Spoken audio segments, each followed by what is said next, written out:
Today's presentation is on the bestseller book, The Let Them Theory by Mel Robbins. This book shows how to address life's challenges, work, love, friends, family, school, in a healthy way. This book covers so many topics that it is, in effect, 6 books in one. Frankly, I can't recommend this book enough. The Let Them Theory applies teachings from Christianity, Buddhism, Stoicism, into a practical tool set that will help you in most every aspect of life. Working towards our goals and dreams while trying to control things that are not ours to control is like running a half marathon with an anchor tied around our waist. If we honestly ask ourselves what's holding us back from applying for that dream job, traveling around the world, or writing that book, many of us would have to admit we are worried about what other people will think, say, or do, which are things we can't control. Life is a whole lot easier and more productive when we stop trying to control things that we can't, namely others' behaviors, thoughts, and moods. We might as well try to control the weather, and we know how successful that is in Michigan. Fact, no matter what you do, people will have bad thoughts about you, even your loved ones and best friends. Let them. This is normal. Friends and family can still love you to death and occasionally have bad thoughts about you. The more we let people live their lives, have their bad moves, and stop worrying about what they are thinking, the better our lives will become, and the better our relationships become. Every time you say let them, you take your power back. Mel Robbins had a life-changing experience which all started with her son's prom night, of all things. Miss Robbins has 3 children, 2 girls, and the youngest being her boy, named Oakley. She had helped her daughters plan out all the details of their prom nights. Oakley was a different story. Up to the week before the prom, her son and buddies hadn't even decided whether they were going to the prom at all. At the last minute, her son and buddies decided to go and got dates. The afternoon of prom, all the couples of her son's group got together in their dresses and tuxedos for pictures at an outside venue. Mel asked where were they going to dinner before the prom, and her son and buddies had no idea. The more she asked about their plans, the more she freaked out. Fortunately, one of her daughters was there, and she kept telling her to relax and let them do it their way. Well, sure enough, it started raining. The couples were quickly getting soaking wet as they discussed where to go for dinner.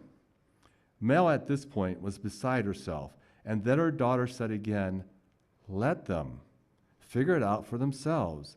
And suddenly a switch flipped in Mel's mind, and she let go of her worry and saw for the first time how cute the couples were trying to figure out where to go as they became soaking wet.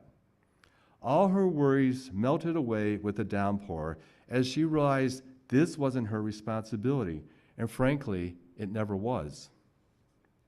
Let them crowd into the little taco place on the way to the prom. Let them get soaking wet. Let them enjoy themselves in spite of their lack of planning. She then started using this let them attitude to other parts of her life, shared the idea with people on her podcast, and to her great surprise, a lot of people fully embraced the idea. And hence, this was the start of the let them theory. So let them doubt you, say it can't be done, think you're making a mistake, and have negative opinions of you. Here's a fun fact.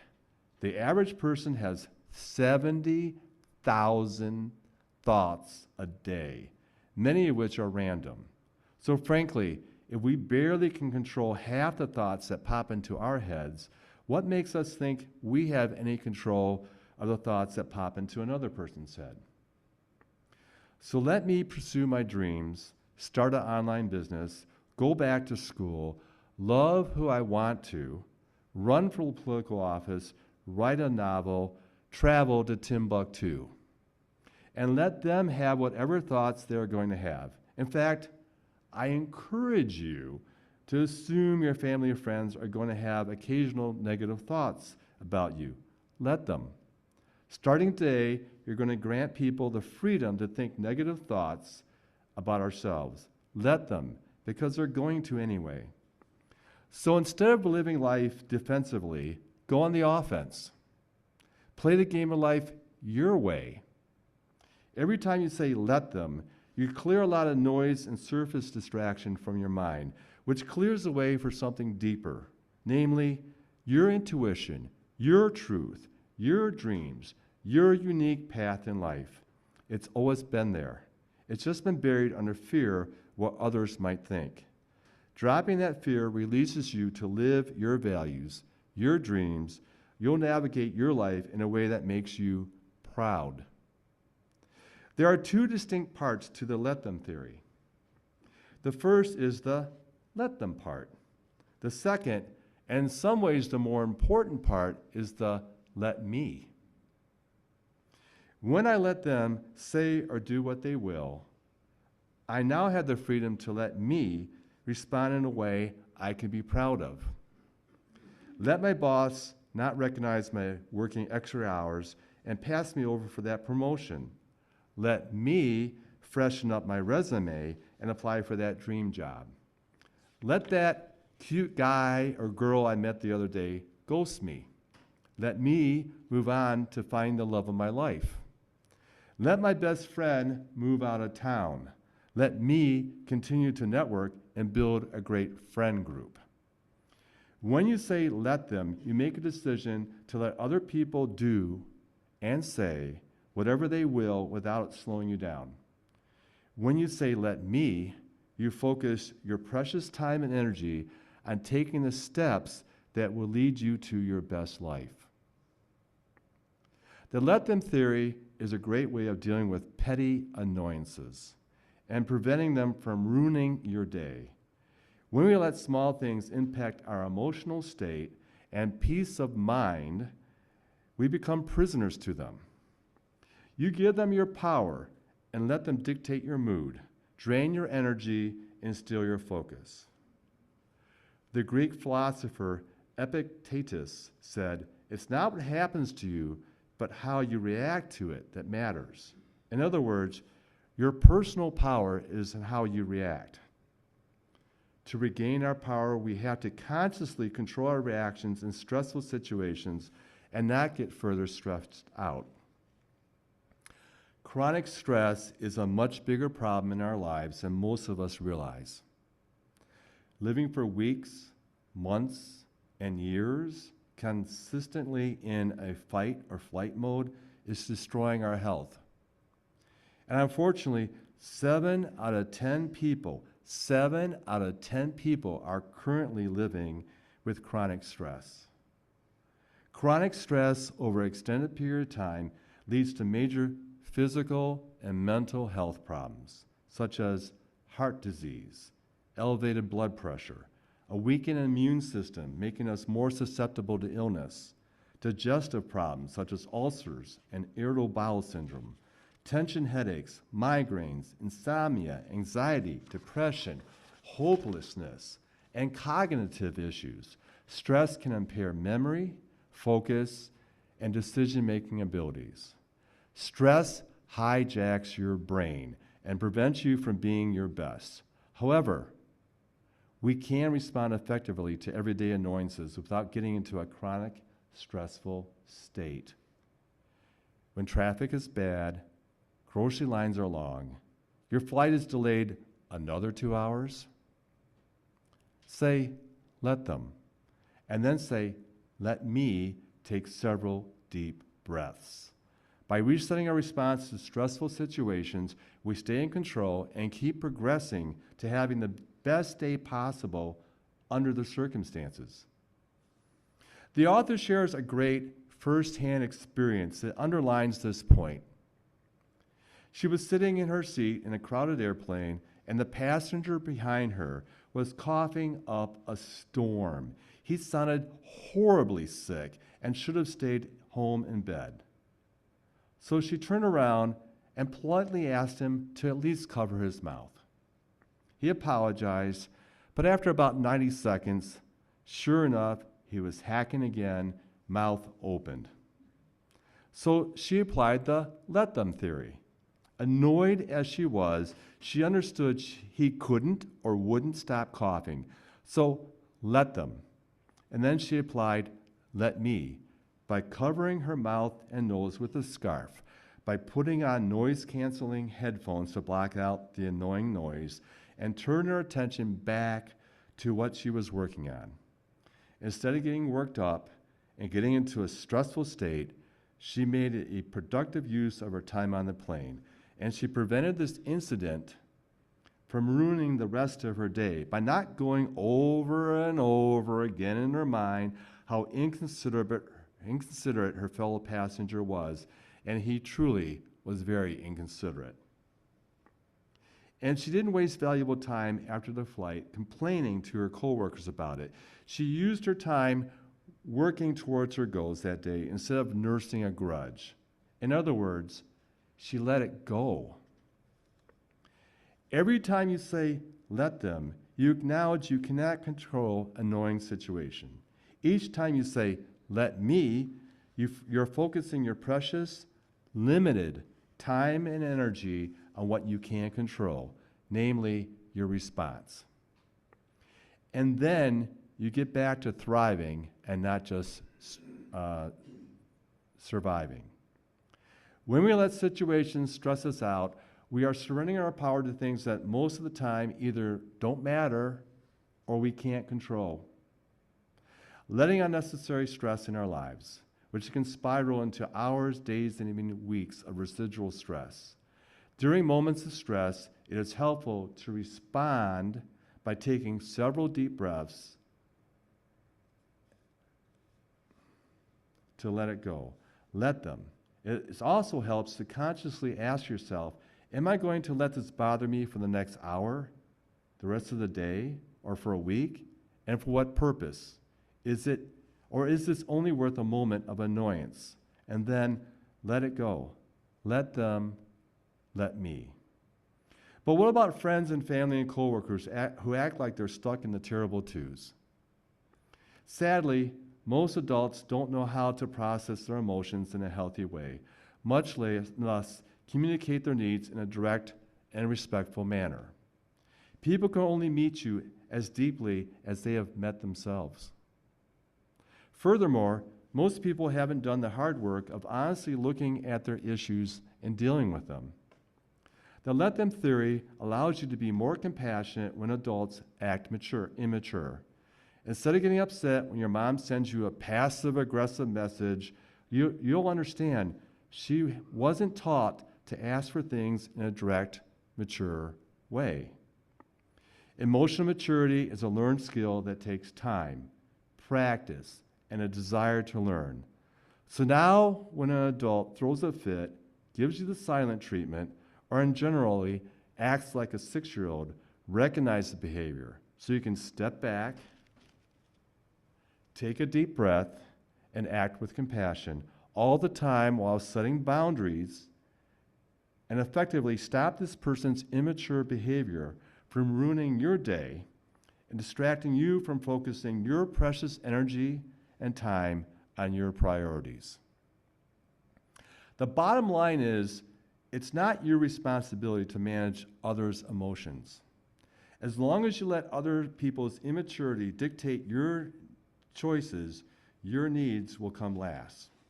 Again, let them flip out, and let me take a couple deep breaths, be compassionate while still setting boundaries and going on living your best possible day.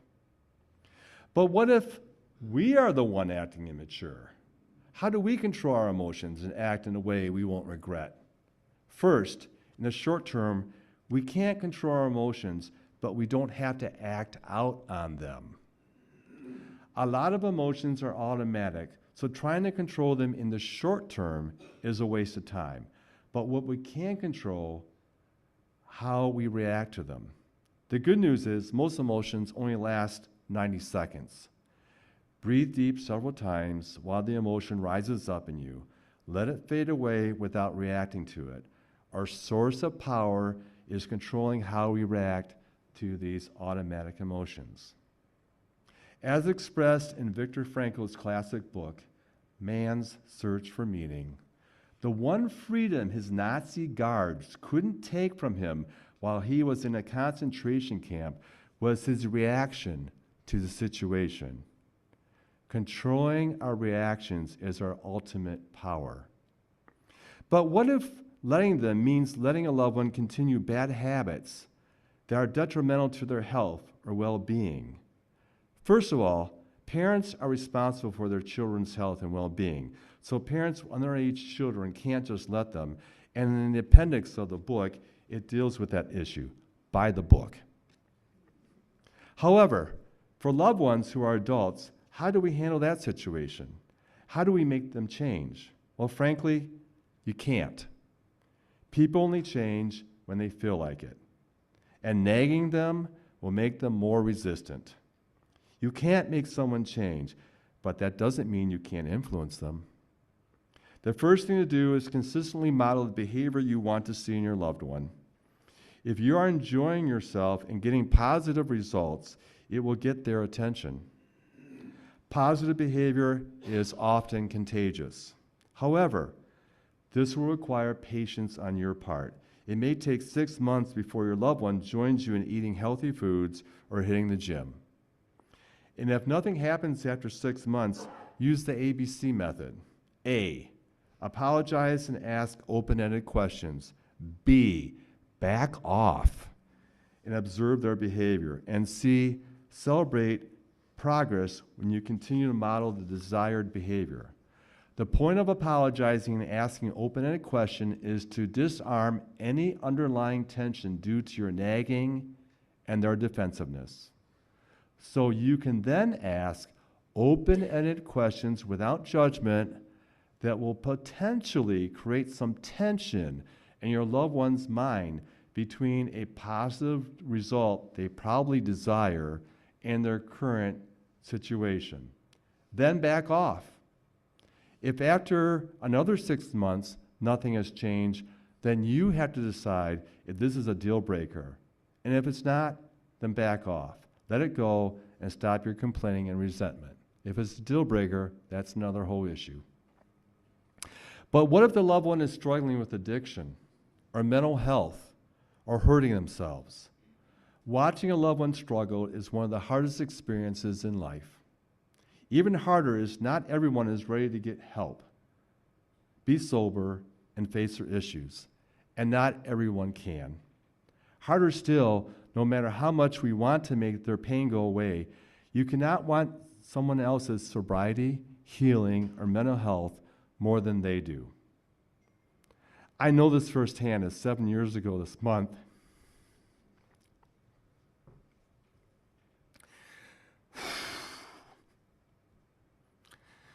my younger brother died. The fact is,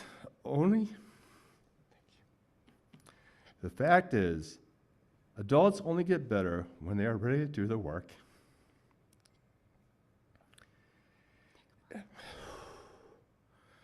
"90 seconds, huh?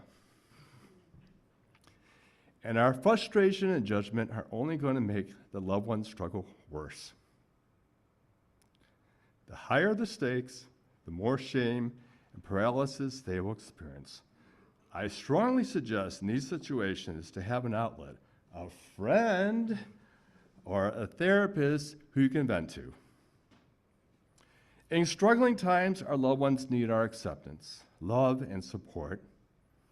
But they don't need to be rescued. The more you try to rescue someone from their problems, the more they will continue to drown in them.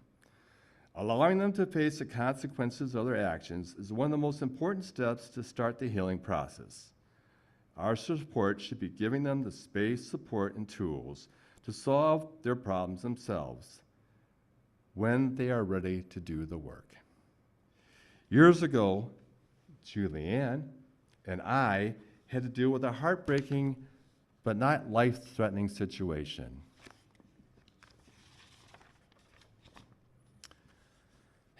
that we had to let our daughter struggle through. We were dropping our oldest daughter off at the freshman dorm at Grand Valley State University. She was getting more nervous by the minute as we brought her stuff up to her room. When it came time to leave, she broke down and cried that she didn't want to be there and begged us to take her home. If we had done that, we would have been sending her a strong message that she can't do hard things. So we controlled our emotions and didn't cave in to our natural instinct to protect her. We validated her feelings. We stated that it was hard for us too to leave her under these circumstances, and then we comforted her. A hug goes a long way. And then we reassured her that we believed she could find the strength to do this hard thing. After a couple of nights, she forgot all about her homesickness and got on with college life. We have to let them struggle. We have to let ourselves control our response, validate their feelings that they are dealing with something hard, comfort them, and reassure them that we believe they can handle this. In these difficult situations, we need to look at our loved ones' struggles as an opportunity to support them as they discover their own strengths. Here are some suggestions on how to support them without enabling them or throwing money at the situation. Invite them to join you for a walk or an exercise or yoga class, or better yet, pick them up. Text them once a week, saying something like, "I'm thinking about you. You are not going through this alone. You do not need to text me back. I just want you to know I'm always here." Invite them over for a meal or drop off a healthy meal. When you help someone, do it without any expectations. Do it because it makes you feel good.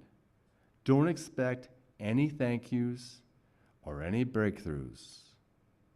There's a lot more in the Let Them Theory book that I just don't have time to cover. Like how to make adult friendships flourish, how to find the love you deserve, and how to use jealousy as a motivator. I hope you buy the book, be it a paper or audio version. It's more than a self-help book. Frankly, I'm seeing it as a reference book that I'm going to refer to on a regular basis. In summary, yes, we can achieve significant things with our precious, limited time and energy, especially if we stop trying to control the things that were never ours to control. Instead, we can focus our precious, limited time and energy on our happiness and dreams. Let me take risk. Let me start that online business. Let me go back to school. Let me apply for that dream job. Let me run for political office. Let me go to Kathmandu. Let me try out for that lead part of the play. Let me start that podcast on fly fishing.